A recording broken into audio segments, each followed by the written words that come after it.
Good morning children. सबसे पहले तो आप सभी बच्चे रोज़ की तरह अपने अटेंडेंस बना लें और अटेंडेंस बनाने का प्रोसेस आप सभी बच्चों को पता है। बस इसी प्रोसेस के अकॉर्डिंग अटेंडेंस बनाइए, फिर हम लोग आज की पढ़ाई शुरू करेंगे।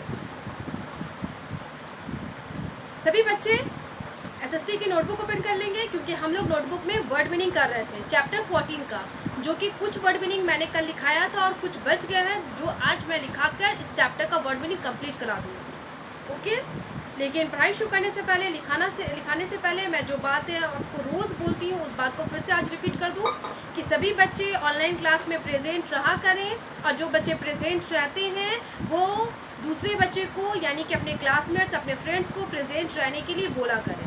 ओके, और प्रेजेंट का मतलब है कि आपकी क्लास की वीडियो जितनी भी देर की होती है उतना पूरा देर का आपको वीडियो देखना है और वीडियो के दौरान आपके टीचर्स आपको जो भी बोलते हैं है ना, वो सारे काम आपको करने हैं। काम का मतलब कि आपको नोटबुक ओपन करना, नोट करना, बुक ओपन करना, समझना, ध्यान से मेरी तरफ देखना, बोर्ड को देखना, ये सारा काम।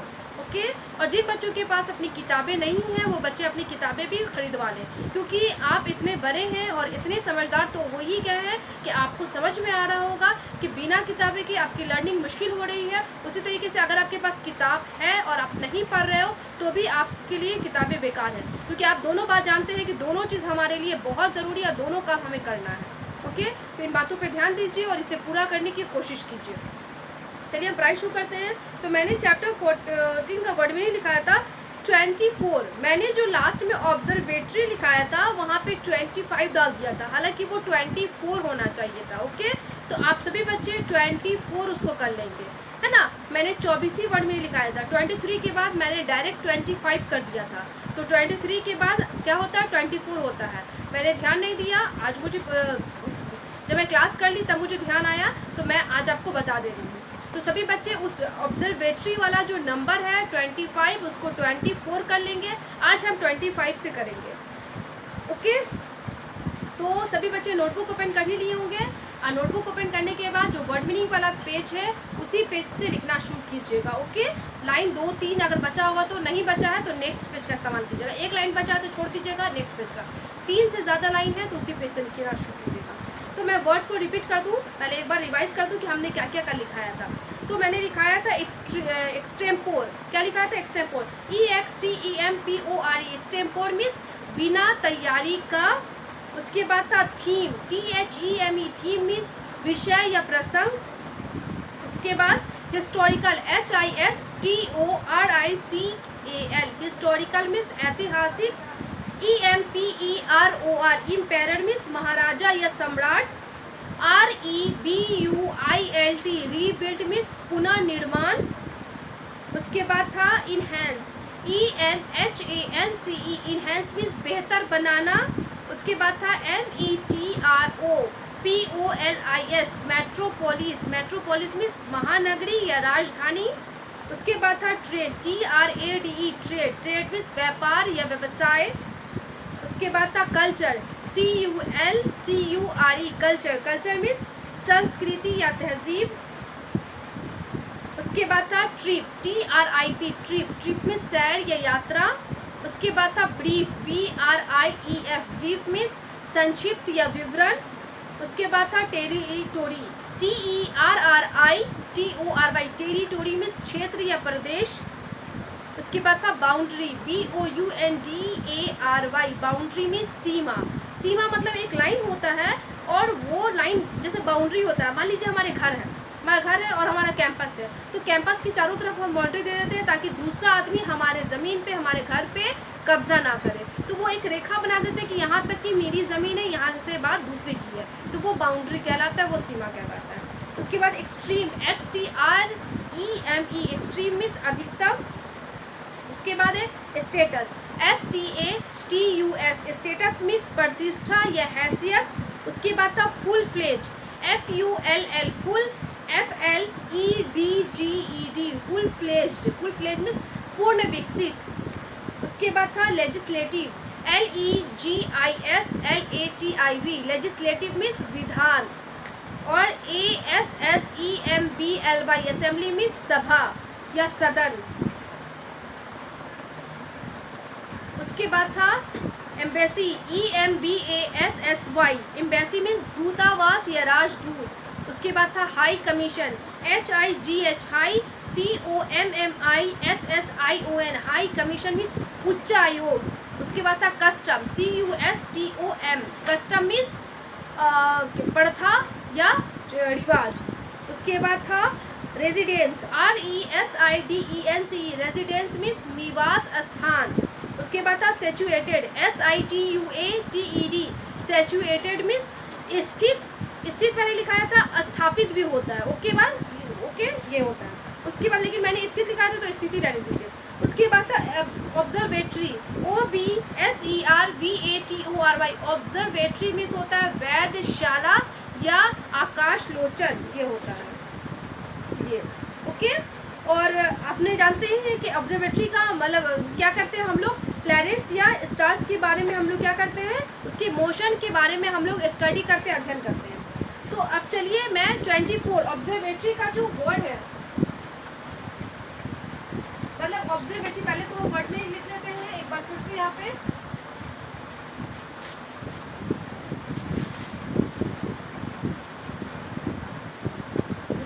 तो आप सभी बच्चे ये बात जरूर लिखिएगा। 1 नंबर में है, सॉरी 1 नहीं, यहाँ पे 24 मैंने 5 कर दिया था, उसको आप लोग क्या कीजिएगा 24 कर दीजिएगा। 24 में ऑब्जर्वेटरी, ओके, इसको ऑब्जर्वेटरी जो मैंने लिखा है वो 24 होना चाहिए। तो सभी बच्चे इसको 24 कर लेंगे। 24 के बाद से ही हम लिखना शुरू करेंगे 25, ओके। 25 में हो जाएगा प्लैनेटेरियम, PLANETARIUM,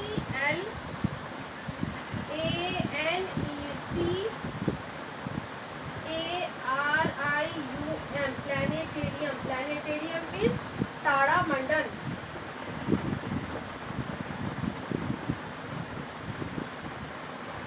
ओके, उसके बाद 26 में वो फोर्ट लिखा देते हैं, FORT, फोर्ट मीन्स किला या गढ़। उसके बाद 27 सैंडस्टोन, SANDSTONE, सैंडस्टोन मीन्स रेतीला पत्थर या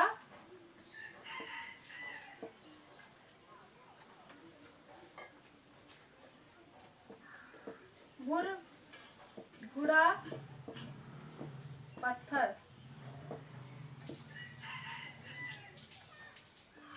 उसके बाद है 28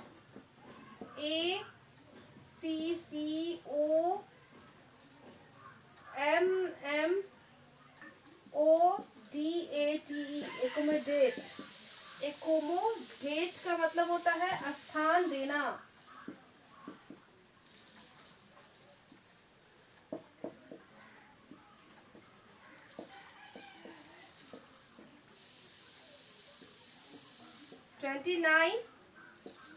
DEVOTEE, देवोती, देवोती मीन्स भक्त, भक्त या श्रद्धालु।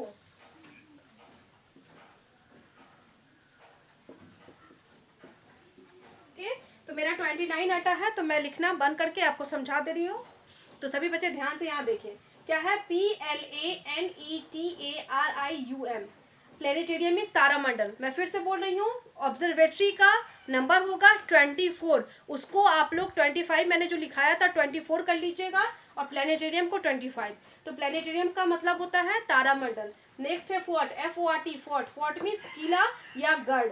उसके बाद है SAND, sand, STONE, sandstone means रेतीला पत्थर या भुरभुरा पत्थर। तो यहाँ पे पत्थर नहीं हटा, तो इसके लिए मैंने 2 लाइन का इस्तेमाल किया। इसका मतलब नीचे लिखा तो 2 लाइन हो गया, तो आपका भी जो वर्ड 1 लाइन में नहीं हटता उसके लिए 2 लाइन लगता है, तो आप 2 लाइन लिखिएगा। उसके बाद है ACCOMMODATE, एकोमोडेट, एकोमोडेट मीन्स स्थान देना। उसके बाद है DEVOTEE, देवोती, देवोती मीन्स भक्त या श्रद्धालु। ओके, ये हो गया। फिर से एक बार रिपीट कर दूं, प्लैनेटेरियम, प्लैनेटेरियम मीन्स तारामंडल। फोर्ट, फोर्ट मीन्स किला या गढ़। सैंडस्टोन, सैंडस्टोन मीन्स रेतीला पत्थर या भुरभुरा पत्थर। एकोमोडेट, एकोमोडेट मीन्स स्थान देना। देवोती, देवोती मीन्स भक्त या श्रद्धालु। अब ऐसे वाइप कर रही हूँ, नेक्स्ट वर्ड लिखाऊंगी।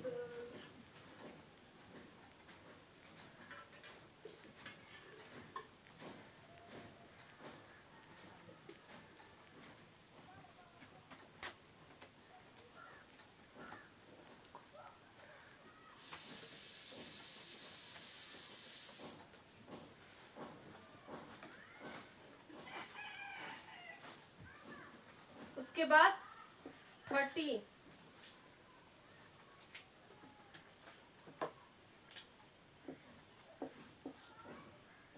30 में है ADJACENT,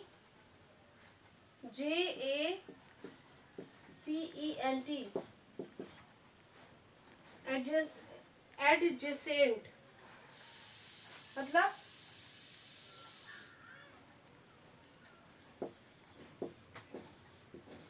किसी के निकट। एडजेसेंट मीन्स किसी के निकट। उसके बाद 31,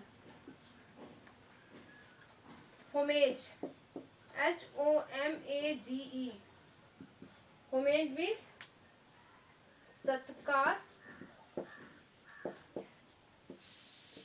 या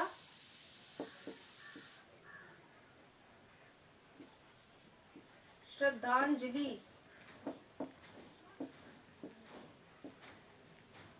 32,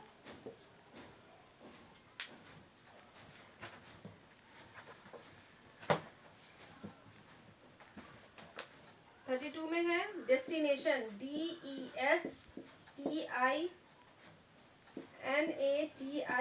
डेस्टिनेशन, डेस्टिनेशन मीन्स गंतव्य स्थान।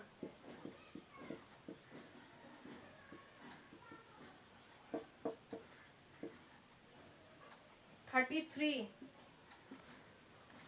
TOWER, टावर मीन्स मीनार।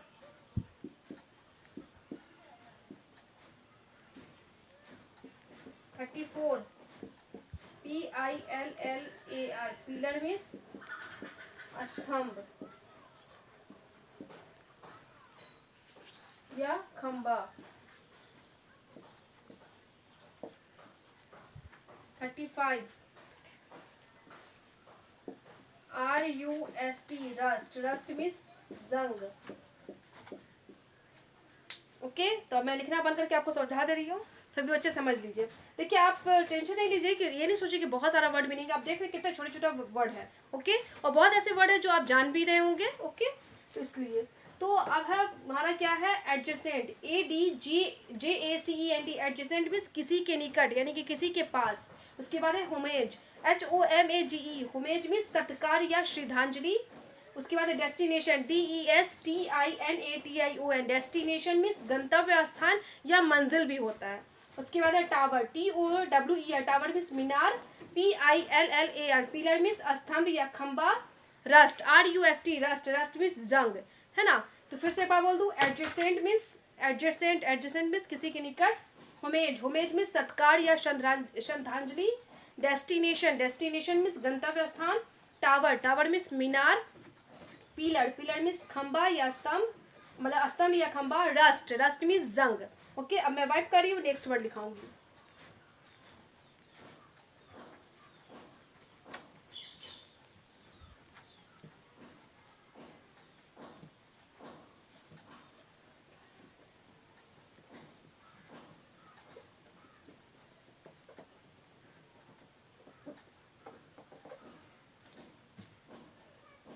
अब 35 हो गया।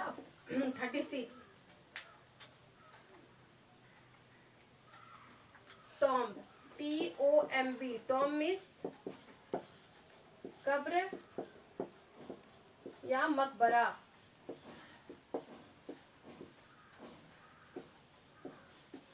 37, मॉन्यूमेंट, MONUMENT, मॉन्यूमेंट मीन्स स्मारक, यादगार,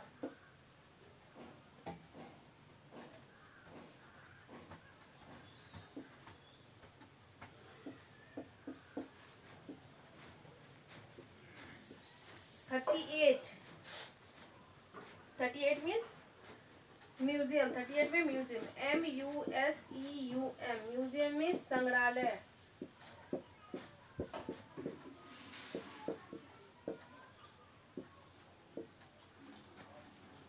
या अजायब घर।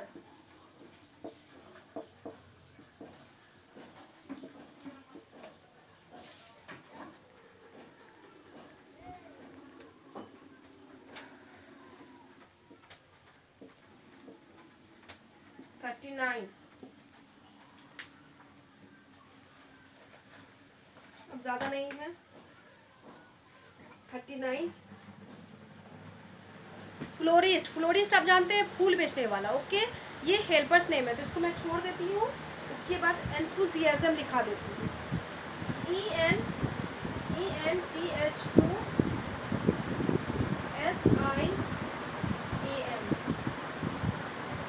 एंथुजियाज्म। एंथुजियाज्म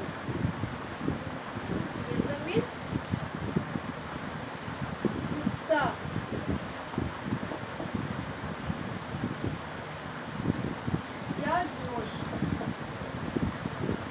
उसके बाद 40 में है, 46 लग रहा है, 40 कर दूँ। कंस्ट्रक्शन, CONSTRUCTION, कंस्ट्रक्शन मीन्स निर्माण,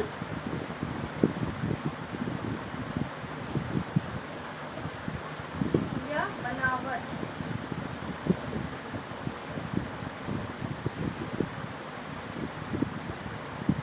FLYOVER, फ्लाई ओवर मीन्स सड़क के ऊपर पुल। तो इसको छोड़ दीजिए, ये मत, क्योंकि फ्लाई ओवर्स का मतलब ही होता है सड़क के ऊपर, मतलब रोड के ऊपर जो पुल बनता है उसी ही फ्लाई ओवर कहते हैं। तो 41 में लिखिए। ट्रांसपोर्टेशन मीन्स भी आप जानते ही होंगे, है ना, यातायात या परिवहन। ओके, तो टोटल हमारा 40 वर्ड है, जो कि मैंने पहले 24 लिखाया। ओके, तो 24 लिखा दिया पहले ही। तो अब आपको आज 16 ही याद करना है ना। 16 में अगर 24 ऐड कीजिएगा तो +40 ही होता है। ओके, तो आपको 24 आपने याद कर ही लिया होगा। उसमें से कुछ वर्ड नहीं याद है तो वो बच्चे आज फिर याद कर लेंगे। और आज कितना है, टोटल 16 ही है, ज़्यादा नहीं है। नंबर भले आपको 40 लग रहा है, लेकिन 2 दिन हमने करके दिया, तो अगर हम 20 देते तो कितना आसान लगता है ना। तो इस तरीके से तो आप याद कीजिएगा। फिर से मैं बोल दूँ, TOMB, टॉम मीन्स कब्र या मकबरा। MONUMENT, मोनूमेंट मीन्स स्मारक या यादगार।